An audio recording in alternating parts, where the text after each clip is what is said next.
All right, everybody, welcome back into the Road to Retirement podcast. Tony Marlette Jr. at Brookside Financial, along with Tony Shore over at Gradient Investments. Good morning, Tony. Good morning, Tony, to you. Tony Marlette Jr., our fabulous host today. You're Fabulous. you're looking good. Looking That's good. not what you told me before we went on. No, I was honest then. Yeah, I saved. You I'm like, saved no, put the, the hat back on, yep, buddy. yep, No, yep. I'm kidding you. I know, yeah. I'm razzing No, you. that's like you said. What do we? I heard somebody. I have they said about themselves. They have a face for. Or you said this last time. You have a face for radio and a voice for print. Yeah, I have the perfect face for radio, and Tony, And you I have have the the perfect voice voice for for print. print. Absolutely. The voice for print is mine. The face for radio is an old joke that if you worked in radio 35 years like me, I've heard that so many times that Yep. I finally came up to with a response. So many people always made that joke. "Hey, you've got the perfect face for radio, Tony." And so I finally came up with, and you have the perfect voice for print. Or sometimes I say, like Mitch, who I work with, who edits our shows and is our show producer. Um, he said that to me before, and I said, "Mitch, if we ever need a little girl's voice on the show, we'll call you." He loves that too, let me tell you. That some of that stuff brings me back to my old radio and TV days. As you know, it's like a lifetime ago now, but had some radio and TV glory days back in the late '90s, early 2000s, Yeah, and all fun. these things, were around then. The face for radio thing, that thing seems like it's been around forever, but Yeah, since um, the invention of radio. pretty much, Yeah, pretty much. yeah. Yep, it has. Well, now before you have a great topic for us too today, talking about how to mitigate risk with your money and your investments. Yeah, This so it's should not be just good. about minimizing market loss and just going into fixed or stable investments. We'll talk about some different things as far as just using different strategies to reduce risk in your overall portfolio. So one of the oldest, most time tested, most well known ways to do that is just to diversify across different asset classes. So you might say, well, there's still market risk involved in many of those asset classes, and you'd be correct. But a lot of times, if one part of the market is not doing as well as another, say when we come out of a recession, maybe small cap stocks lead the way. You have some exposure to small caps. If all you have in your portfolio, say, is the S&P 500, you're going to lag the market. So you're going to want that different exposure.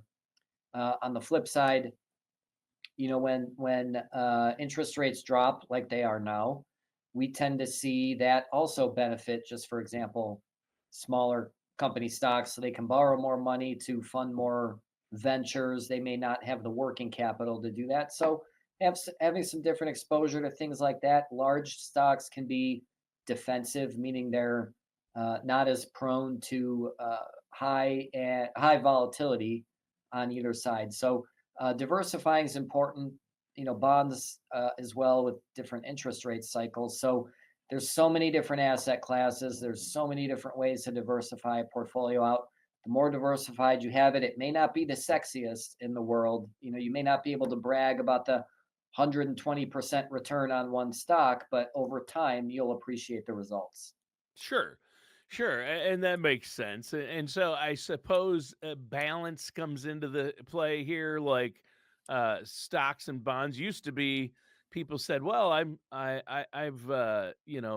not all at risk. I've got 60% in stocks and 40% in bonds of my investments in retirement money."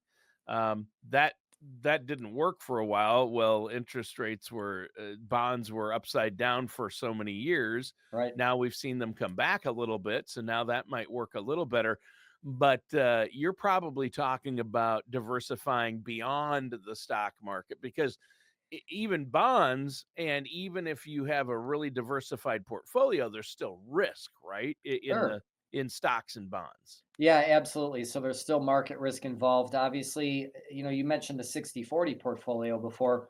There's been some talk over the last 5 years or so that the 60/40 portfolio is dead for the exact reason that you mentioned, which is interest rates. So interest rates can wreak havoc with bonds. Yeah. So for a while, and to some degree, we still are. A stable portion of people's portfolios going into fixed instruments like fixed annuities that can't lose value and don't have costs or don't have high costs. Uh, and then also just finding ways to preserve that downside because there's things that you can't control if you're an investor, right? Like interest rates, like Sure. legislative risk, tax risk, things like that. Those are all different types of risk. Whenever we talk about risk, everyone typically tends to go to market risk, and that's understandable. Sure. But all those other different types of risk factor Inflation in. risk. Exactly. Yeah. Exactly. Yeah, Yep. but there are strategies and options out there. I know for your clients, you have a lot. You might have a lot of their money in the markets, depending on their time horizon and when they want to retire, what their goals are for the money. But you also utilize things like fixed indexed annuities, where your principal is protected. So that way, you don't have to worry about that loss. You have principal protection, and you still get some growth, right? Yeah, yeah, definitely. So you maintain your balance, you participate in some of what the market does. You may not get all of it. That can lead to some buyer's remorse, but at the same time, when the market's down 20 and you're down zero, chalk that up as a gain. So I liken the diversifying across different asset classes to riding on an elevator. Would you rather be supported by one cable or by three? So these, Three? yeah, Can I answer that right away? And actually none of the above. I'm gonna say 4 in my four, in my eight, case.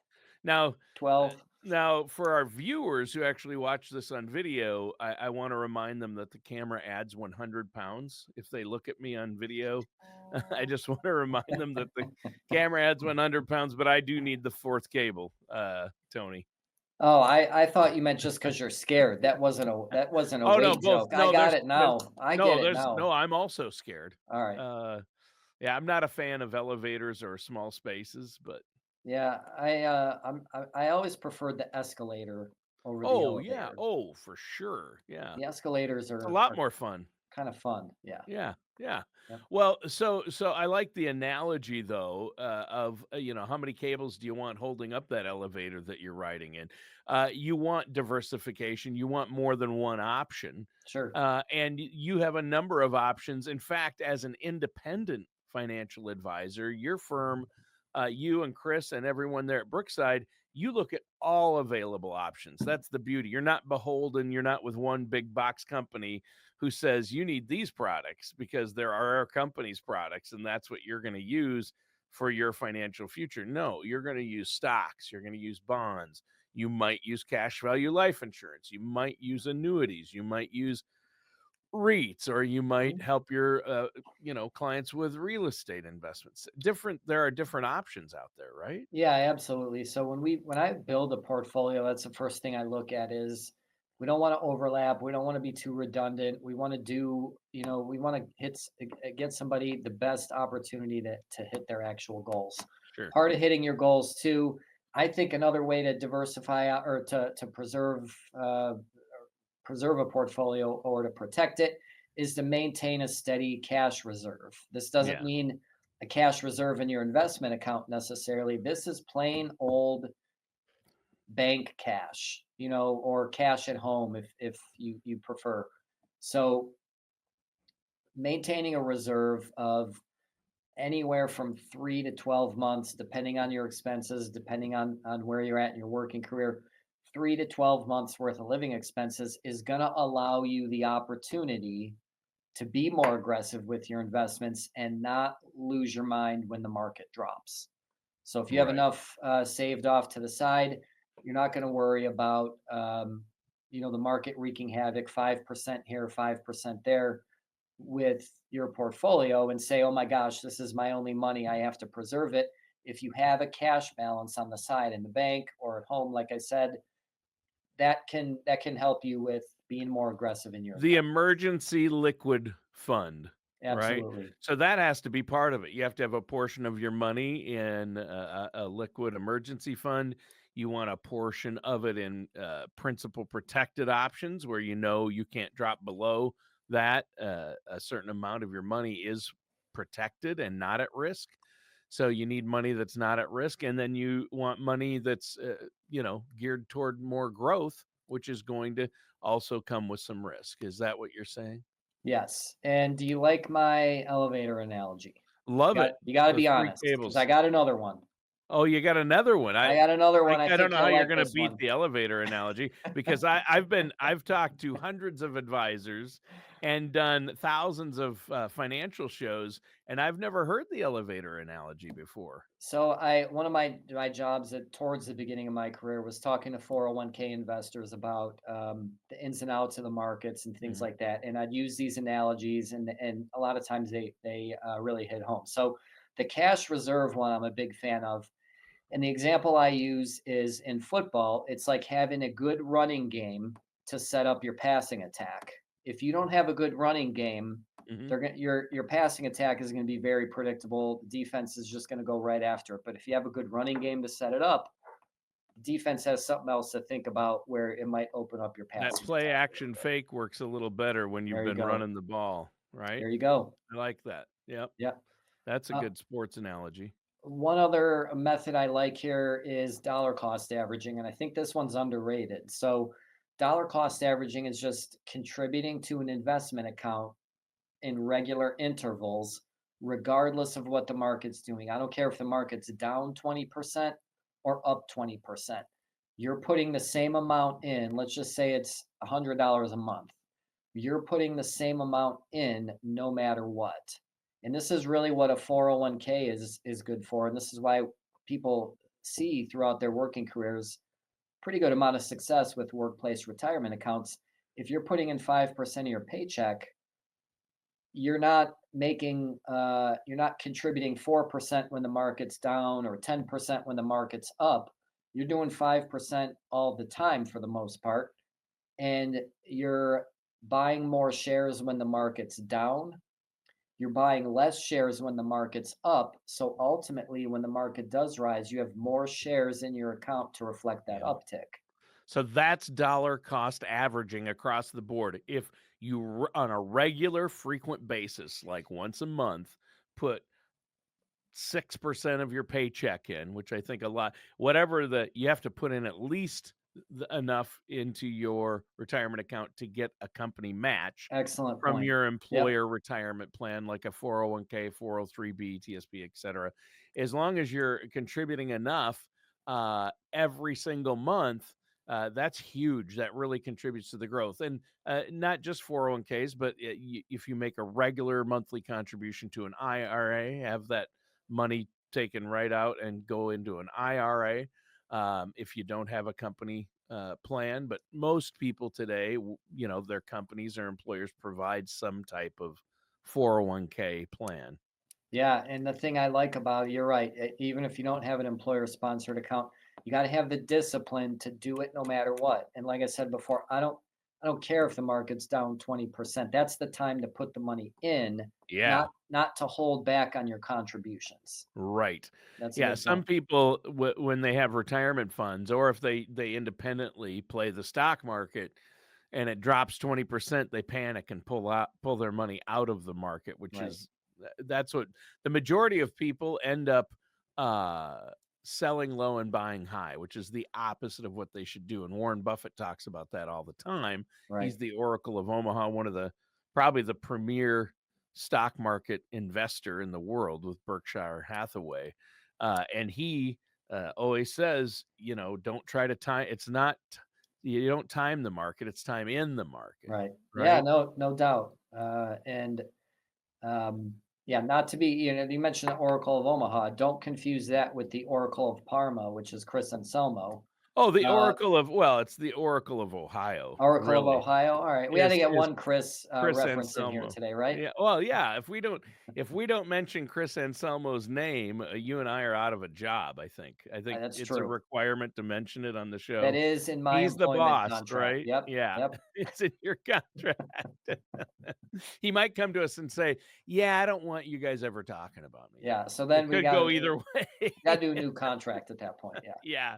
Yeah, no, Chris is great. He's been really busy and doing a lot of traveling, and I think it's great that you have a great team there, because you really fill in the gaps when somebody's out or when one person gets busy, and you've got estate planning attorneys, you've got CPAs, so you're fully covered to do tax planning, retirement income planning, wealth and investment planning. It's so uh diversified over there. I would encourage our listeners and viewers to pick up the phone and give you a call, right?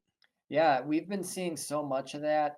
Uh, it just seems like it's always becoming more where, if we meet with somebody, say if they talk to Zach or Chris about legal, they'll bring in me, they'll bring in Chris, they'll bring in Jeff, and we'll have that separate conversation with them. And Sure. then I think the bigger thing, I can't remember the last time I ran a financial plan for somebody and I didn't run a tax report also. So we can literally customize the plan for your tax situation, which I think is a big thing that sets us apart. I've been running financial plans for clients for probably 10 years now, which is longer than I've been at Brookside, but we've never fully been able to have the tax discussion because it always becomes like you and I have talked about before. In a lot of places, they'll tell you you got to go see a tax advisor. It's not your agent's fault. It's not your advisor's fault. It's the company's just not set up that way and it doesn't often overlap. Well, with us, it does. And Hmm. so we're able to offer all those services and take those other things into consideration. So we've been seeing so much of that this year. It just always seems like there's more and more people that are taking advantage. I'm not just saying this for our show. Like this is the truth. Like people come in and they're like, I didn't know you did all this stuff. Yeah, and that's huge. I think people need to appreciate or understand how valuable it is that you're independent. So you look at all strategies and options and you base it on their personal situation. You don't have cookie cutter approaches or solutions for people. Yeah. And that's a huge difference. Fiduciaries looking out for your client's best interest, what's going to be in your best interest to help you best meet your goals, putting the client's needs first. You guys have always been great at that. So before we go, let our listeners and viewers out there know, once again, give that phone number and web address. Yeah, it's 440-886-3550. So that's 440-886-3550. Our YouTube channel at Brookside Financial, our Facebook page, Brookside Financial, and our website at brooksidetax.com. You can schedule via the website. You can call our office. We get a fair amount of foot traffic. We talk about that a lot too. So check us out on our pages. We're always updating videos with, shorts from the podcast, shorts from our market updates, shorts from our different webinars that we do. So a lot of useful information, and of course we have the newsletter coming out within the next couple of weeks or so for the end of the year. More in there as well as far as our topic today, which is how protected really is your portfolio. Yeah. Exactly. I think that's fantastic. So, great show today. Is there anything else you want to add before we go? I'm not that creative. Everything I have, I just like goes out and then I'm just spent. So no. How about you? That's awesome. Nope. Nope. I want to wish everybody out there a happy Thanksgiving, and hope everybody has a great holiday season. And hopefully, we'll see you next week. Thanks, Tony. Same to you. Yep. All right. Thanks, everyone.